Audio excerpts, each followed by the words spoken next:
ಬಂಟ್ವಾಳದ ಬಿಸಿ ರೋಡ್ನಲ್ಲಿ ಲಾವಣ್ಯ ಹತ್ಯೆ ಪ್ರಕರಣ ದೇರಳಕಟ್ಟೆಯ ಖಾಸಗಿ ಆಸ್ಪತ್ರೆಯಲ್ಲಿ ಪೋಸ್ಟ್ಮಾರ್ಟಂ ಪ್ರಕ್ರಿಯೆ ಕೂಡ ಮುಕ್ತಾಯ ಆಗಿದೆ. ಲಾವಣ್ಯ ಮೃತದೇಹ ಕಕ್ಕೆಪದವು ನಿವಾಸಕ್ಕೆ ರವಾನಿಸಲಾಗ್ತಾ ಇದೆ. ಕಕ್ಕೆಪದವಿನ ಕೊಡಂಗಿಯಲ್ಲಿರುವಂತಹ ಲಾವಣ್ಯ ಮನೆಯಲ್ಲಿ ಅಂತ್ಯ ಸಂಸ್ಕಾರ ನಡೆಯಲಿಕ್ಕಿದೆ. ಸದ್ಯ ದೇರಳಕಟ್ಟೆಯ ಖಾಸಗಿ ಆಸ್ಪತ್ರೆಯಲ್ಲಿ ಪೋಸ್ಟ್ಮಾರ್ಟಂ ಆಗಿರ್ತಕ್ಕಂಥದ್ದು. ಅಲ್ಲಿಂದ ಈಗ ಮೃತದೇಹವನ್ನ ಅವರ ಕಕ್ಕೆಪದವು ಬಂಟ್ವಾಳದ ಕಕ್ಕೆಪದವು ನಿವಾಸಕ್ಕೆ ಕಕ್ಕೆಪದವಿನ ಕೊಡಂಗಿಯಲ್ಲಿರುವಂತಹ ಲಾವಣ್ಯ ಅವರ ನಿವಾಸಕ್ಕೆ ತೆಗೆದುಕೊಂಡು ರವಾನಿಸಲಾಗುತ್ತೆ. ಆ ಬಳಿಕ ಅಂತ್ಯ ಸಂಸ್ಕಾರ ನಡೆಯುತ್ತೆ. ಸದ್ಯ ಆ ಮನೆಯಲ್ಲಿ ಮೂವರು ಕೂಡ ಹೆಣ್ಣು ಮಕ್ಕಳಿದ್ದಂತಹ ಒಂದು ಮನೆ ಅದು. ಮನೆಯಲ್ಲಿ ಇವತ್ತು ತಂದೆ ತಾಯಿ ಅವರ ತಾಯಿಯ ಮಾತುಗಳನ್ನು ಕೇಳಿದಾಗ ಬಹಳ ಬೇಸರ ಆಗುತ್ತೆ. ಅವನನ್ನು ಕರೆದುಕೊಂಡು ಬನ್ನಿ, ನಾನೇ ಅವನನ್ನು ಸಾಯಿಸ್ತೇನೆ ಅನ್ನುವಂತಹ ಮಾತುಗಳು. ಯಾಕಂತ ಹೇಳಿದರೆ ತಾವು ತಮ್ಮ ಆ ಒಂದು ಪ್ರೀತಿಯಿಂದ ಸಾಕಿದಂತಹ ಮಗಳನ್ನು ಆ ರೀತಿ ಯಾರೂ ಕೂಡ ನೋಡಲಿಕ್ಕೆ ಇಷ್ಟಪಡುವುದಿಲ್ಲ. ಆ ರೀತಿ ಕೊಲೆ ಮಾಡುವಂಥದ್ದು. ಯಾಕಂತ ಹೇಳಿದರೆ ನಮಗೂ ಕೂಡ ಅನಿಸುತ್ತೆ, ಅಂತಹದೊಂದು ಅಷ್ಟು ಕ್ರೂರ ಮನಸ್ಥಿತಿ ಬರಲಿಕ್ಕೆ ಹೇಗೆ ಸಾಧ್ಯ? ಆತ ಎಲ್ಲೋ ಒಂದು ಕಡೆಗೆ ಇಲ್ಲಿ ಕಾರಣಗಳನ್ನು ನೋಡ್ತಾ ಹೋದಾಗ ಆತ ಪ್ರೀತಿ ಮಾಡ್ತಾ ಇದ್ದ ಅನ್ನುವಂಥದ್ದು. ಪ್ರೀತಿ ಮಾಡಿದವರಿಗೆ ಈ ರೀತಿ ಕೊಲೆ ಮಾಡುವುದಕ್ಕೆ ಮನಸ್ಸಾದರೂ ಹೇಗೆ ಬರುತ್ತೆ ಅನ್ನುವಂತಹ ವಿಚಾರ ಕೂಡ. ಯಾಕಂತ ಹೇಳಿದ್ರೆ ಅದು ಪ್ರೀತಿ ಮಾಡಿರಲಿ ಅಥವಾ ಯಾರೇ ವ್ಯಕ್ತಿಯಾಗಿರಲಿ, ಕೊಲೆ ಮಾಡುವುದಕ್ಕೆ ಯಾರಿಗೂ ಕೂಡ ಇಲ್ಲಿ ಹಕ್ಕುಗಳು ಇರುವುದಿಲ್ಲ. ಒಂದು ಜೀವಕ್ಕೆ ಅದರದ್ದೇ ಆದಂತಹ ಬೆಲೆಗಳು ಇರುವಂಥದ್ದು. ಸದ್ಯ ಅಂತ್ಯ ಸಂಸ್ಕಾರಕ್ಕಾಗಿ ಈಗಾಗಲೇ ಮೃತದೇಹದ ರವಾನೆ ಆಗ್ತಾ ಇರುವಂಥದ್ದು. ಸದ್ಯ ಹೆಚ್ಚಿನ ಮಾಹಿತಿಯನ್ನು ನೀಡುವುದಕ್ಕೆ ನಮ್ಮ ಜೊತೆ ಬಂಟ್ವಾಳ ಪ್ರತಿನಿಧಿಯಾದಂತಹ ಕಿಶೋರ್ ಪಿರಾಜ್ ಬಂಟ್ವಾಳ ನಮ್ಮ ಜೊತೆ ಇದ್ದಾರೆ. ಎಸ್ ಕಿಶೋರ್, ಪ್ರಮುಖವಾಗಿ ಈಗಾಗಲೇ ಒಂದಷ್ಟು ಆರೋಪಿಯನ್ನು ಕೂಡ ಇವತ್ತು ಬೆಳಗ್ಗೆ ಬಂಧಿಸಿದ್ದಾರೆ ಮತ್ತು ಪಚ್ಚನಾಡಿಯಲ್ಲಿ ಆತನನ್ನ ವಶಕ್ಕೆ ಪಡೆದಿದ್ದಾರೆ ಎನ್ನುವಂತಹ ಮಾಹಿತಿ ಇರುವಂತದ್ದು. ಆತನನ್ನ ಈಗಾಗಲೇ ಪಚ್ಚನಾಡಿಯಲ್ಲಿ ವಶಕ್ಕೆ ಪಡೆದಿದ್ದಾರೆ. ಆತ ಇಲಿ ಪಾಶನವನ್ನ ಸೇವಿಸಿದ್ದಾನೆ ಅನ್ನುವಂತಹ ವಿಚಾರ. ಕಿಶೋರ್, ಈಗ ಆತನ ಆರೋಗ್ಯದ ಬಗ್ಗೆ ಏನಾದ್ರೂ ಮಾಹಿತಿ ಸಿಕ್ಕಿದ್ಯಾ? ಏನು ಮುಂದಿನ ಕಾನೂನು ಕ್ರಮ ಇರುತ್ತೆ ಅನ್ನುವಂಥದ್ದು? ಎಸ್, ಈಗ ಆತನನ್ನ ವಶಕ್ಕೆ ಪಡೆದುಕೊಂಡಿದ್ದಾರೆ ಮತ್ತು ಆತ ಇಲಿಪಾಶನವನ್ನ ಸೇವಿಸಿದ್ದಾನೆ ಅನ್ನುವಂತಹ ವಿಚಾರ ಆಸ್ಪತ್ರೆಗೆ ಕೂಡ ದಾಖಲು ಮಾಡಿದ್ದಾರೆ. ಅದರ ಬಗ್ಗೆ ಏನಾದ್ರೂ ಅಪ್ಡೇಟ್ ಇದೆಯಾ ಕಿಶೋರ್? ಲೋಕೇಶ್, ಈಗಾಗಲೇ ಆತ ಬಂಟ್ವಾಳ ಸರ್ಕಾರಿ ಆಸ್ಪತ್ರೆಗೆ ದಾಖಲು ಮಾಡಿರುವಂತದ್ದು. ಮಂಗಳೂರಿನಲ್ಲಿ ತನ್ನನ್ನು ವಶಕ್ಕೆ ಪಡೆದ ಕೂಡಲೇ ಈತ ತಾನು ಇಲಿಪಾಸನ ತೆಗೆದುಕೊಂಡಿರುವ ಒಂದು ಮಾಹಿತಿಯನ್ನು ಪೊಲೀಸರಿಗೆ ನೀಡಿರುವುದರಿಂದ ಆತನನ್ನು ಕೂಡಲೇ ಪೊಲೀಸರು ಆತನ ಪರೀಕ್ಷೆ ಮತ್ತು ಚಿಕಿತ್ಸೆಗಾಗಿ ಬಂಟ್ವಾಳ ಸರ್ಕಾರಿ ಆಸ್ಪತ್ರೆಗೆ ದಾಖಲು ಮಾಡಿ ಚಿಕಿತ್ಸೆ ನೀಡಲಾಗ್ತಿದೆ. ಲೋಕೇಶ್, ಈಗ ಪೋಸ್ಟ್ಮಾರ್ಟಮ್ ಕೂಡ ಮುಕ್ತಾಯ ಆಗಿದೆ. ಲಾವಣ್ಯ ಅವರದ್ದು ಕೂಡ ಮೃತದೇಹ ರವಾನೆ ಆಗ್ತಾ ಇದೆ ಮನೆಯ ಕಡೆಗೆ. ಅಲ್ಲಿ ಅಂತ್ಯ ಸಂಸ್ಕಾರ ಎಲ್ಲ ಅವರ ಮನೆಯಲ್ಲೇ ನಡೆಯುತ್ತಾ ಹೇಗೆ ಅಂತ? ಹೌದು ಲೋಕೇಶ್, ಈಗಾಗಲೇ ಲಾವಣ್ಯ ಅವರ ಮರಣೋತ್ತರ ಪರೀಕ್ಷೆ ಮಂಗಳೂರು ದೇರಳಕಟ್ಟೆ ಆಸ್ಪತ್ರೆಯಲ್ಲಿ ನಡೆದಿರುವಂತದ್ದು. ಆ ಬಳಿಕ ಅಲ್ಲಿಂದ ಈಗ ಮನೆಗೆ ಅಂತಿಮ ಕ್ರಿಯೆಗಾಗಿ ಲಾವಣ್ಯನ ಮೃತದೇಹವನ್ನು ತರ್ತಾ ಇದ್ದಾರೆ. ಆ ಮಧ್ಯೆ ಕಲ್ಲಡ್ಕ ಪುಷ್ಪರಾಜ್ ಆಸ್ಪತ್ರೆ, ಅವನು ವರ್ಕ್ ಮಾಡ್ತಿದ್ದಂತ ಆಸ್ಪತ್ರೆಯ ಮುಂಭಾಗದಲ್ಲಿ ಒಂದು 5 ನಿಮಿಷ ಅಲ್ಲಿ ಮೃತದೇಹವನ್ನು ಇಡಲಾಗ್ತದೆ. ಅಲ್ಲಿಂದ ಮತ್ತೆ ಕಕ್ಕೆಪದವಿನಲ್ಲಿ ಜಂಕ್ಷನ್ಗೆ ಬಂದು ಕಕ್ಕೆಪದವಿನಲ್ಲಿ ಕೂಡ ಒಂದು 5 ನಿಮಿಷ ಮೃತದೇಹವನ್ನು ಸಾರ್ವಜನಿಕರ ಪರೀಕ್ಷೆಗಾಗಿ ಇಡಲಾಗ್ತದೆ. ಅಲ್ಲಿಂದ ಮತ್ತೆ ಆತಲ ಲಾವಣ್ಯನ ಮೈರಾದಲ್ಲಿರುವಂತಹ ಮಾಮಾಯಿ ನಿವಾಸ ಇದೆ. ನಿವಾಸದಲ್ಲಿ ಅಂತಿಮ ಕ್ರಿಯೆಗಾಗಿ ಎಲ್ಲ ಏರ್ಪಾಡುಗಳನ್ನ ಈಗಾಗಲೇ ಮಾಡಲಾಗಿದೆ ಎನ್ನುವ ಮಾಹಿತಿ ಕೂಡ ಇರುವಂತದ್ದು. ಲೋಕೇಶ್, ಎಸ್, ಈಗ ಈ ಆರೋಪಿಯ ಬಗ್ಗೆ ಹೆಚ್ಚಿನ ಮಾಹಿತಿ ಏನಾದ್ರೂ ಇದೆಯಾ? ಆತ ನಿನ್ನೆ ಅಲ್ಲಿಂದ ಎಸ್ಕೇಪ್ ಆಗಿದ್ದ, ಆ ಬಳಿಕ ಆತ ಎಲ್ಲೆಲ್ಲಿ ಹೋಗಿದ್ದ? ಅಂದ್ರೆ ಆತ ಬಹಳ ದೂರ ಏನು ಹೋಗಿರ್ಲಿಲ್ಲ, ಪಚ್ಚನಾಡಿಯಲ್ಲೇ ಇದ್ದ ಅನ್ನುವಂಥದ್ದು. ಆತನ ಅಲ್ಲೇ ವಶಕ್ಕೆ ಪಡೆದುಕೊಂಡಿದ್ದಾರೆ. ಮತ್ತು ಆತ ರಾತ್ರಿಯ ಸಮಯದಲ್ಲಿ ಎಲ್ಲಿದ್ದ? ತನ್ನ ಸ್ನೇಹಿತರ ಏನಾದ್ರೂ ಆ ಭಾಗದಲ್ಲಿ ಇದ್ರ, ಆ ಕಾರಣಕ್ಕೆ ಪಚ್ಚನಾಡಿ ಭಾಗಕ್ಕೆ ಹೋದ್ನ ಹೇಗೆ ಅನ್ನುವಂಥದ್ದು. ಮತ್ತು ಆ ಕಾರು ಕೂಡ ಆತ ಒಂದು ಕಂಪನಿಯಲ್ಲಿ ಕೆಲಸ ಮಾಡ್ತಾ ಇದ್ದ, ಆ ಕಂಪನಿಯ ಕಾರು ಅನ್ನುವಂಥ ಮಾಹಿತಿ ಕೂಡ ಇರುವಂತದ್ದು. ಕಿಶೋರ್, ಲೋಕೇಶ್, ಈಗಾಗಲೇ ಒಂದು ಮಾಹಿತಿ ಪ್ರಕಾರ ಆತ ಬರ್ಬರವಾಗಿ ಹತ್ಯೆ ಮಾಡ್ತಾನೆ. ಹತ್ಯೆ ಮಾಡಿದ ಬಳಿಕ ಆತ ಎಸ್ಕೇಪ್ ಆಗ ಓಡಿ ಹೋಗುವಂತ ದೃಶ್ಯ ಸೋಷಿಯಲ್ ಮೀಡಿಯಾ ಅಂದ್ರೆ ಮೊಬೈಲ್ಗಳಲ್ಲಿ ಕೂಡ ಅದು ರೆಕಾರ್ಡ್ ಆಗಿರೋದು ಮತ್ತೆ ಅದು ವೈರಲ್ ಆಗಿರುವಂತದ್ದು. ಆ ಬಳಿಕ ಆತ ಕಾರಲ್ಲಿ ಒಬ್ಬನೇ ಇದ್ದ, ಕಾರಲ್ಲಿ ಕುಳಿತುಕೊಂಡು ಹೋಗಿದ್ದ ಅನ್ನೋದು ಕೂಡ ಸಿಸಿ ಕ್ಯಾಮರಾದಲ್ಲಿ ಸೆರೆಯಾಗಿತ್ತು.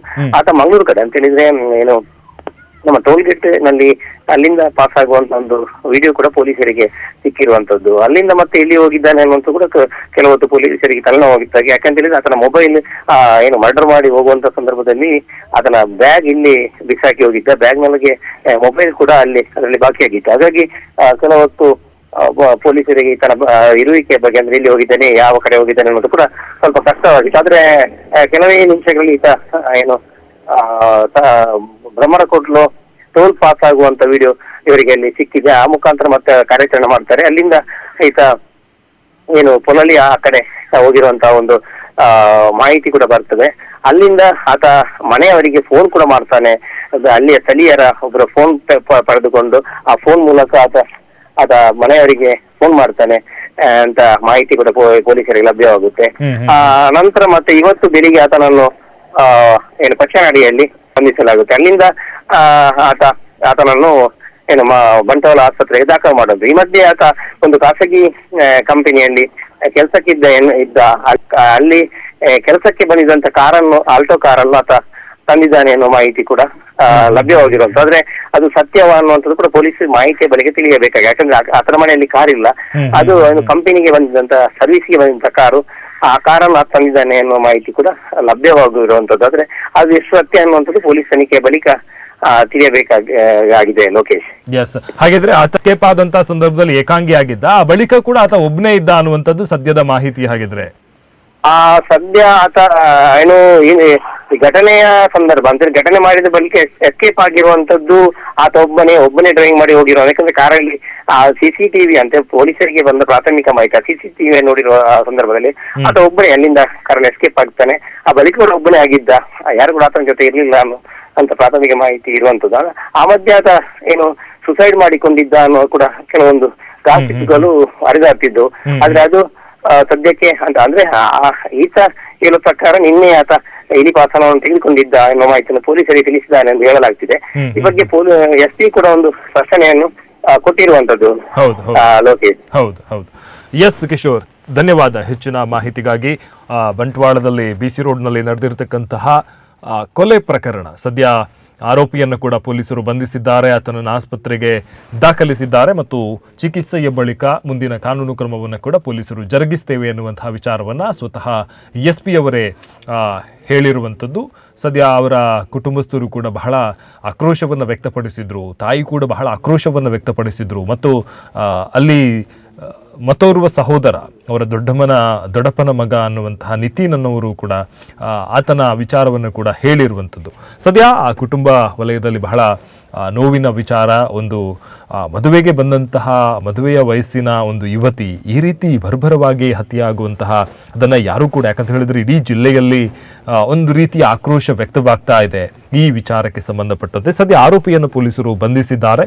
ಮುಂದಿನ ಕಾನೂನು ಕ್ರಮ ಏನಾಗುತ್ತೆ ಮತ್ತು ಈ ಕೊಲೆಯ ಹಿಂದೆ ಇರುವಂತಹ ನಿಖರವಾದ ಕಾರಣಗಳು ಏನು ಅನ್ನುವಂಥದ್ದು ಆತನ ವಿಚಾರಣೆಯ ಬಳಿಕವಷ್ಟೇ ಗೊತ್ತಾಗಬೇಕಾಗಿದೆ. ಈಗ ಒಂದಷ್ಟು ಮಾಹಿತಿ ಇರುವಂಥದ್ದು ಲವ್ ಇತ್ತು, ಆತ ಲವ್ ಮಾಡ್ತಾ ಇದ್ದ, ಆಕೆ ಒಪ್ಪಲಿಲ್ಲ ಅನ್ನುವಂಥ ವಿಚಾರ.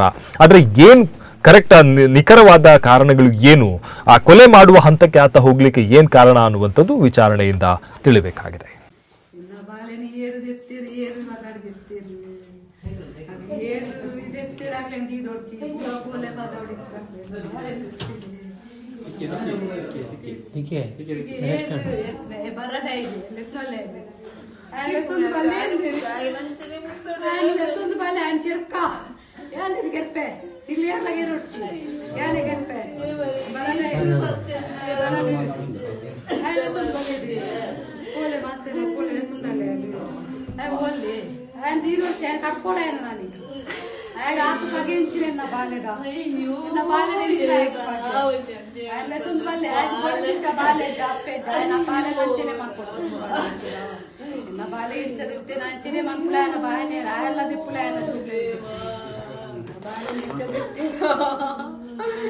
ದೇವರೆಲ್ಲ ಬಾಲೆ ನೆಂಚದಿತ್ತಿನ ಎಂಚ ಮನಸ್ಸು ಭಕ್ತನೆಲ್ಲ ಬಾಲೆಗ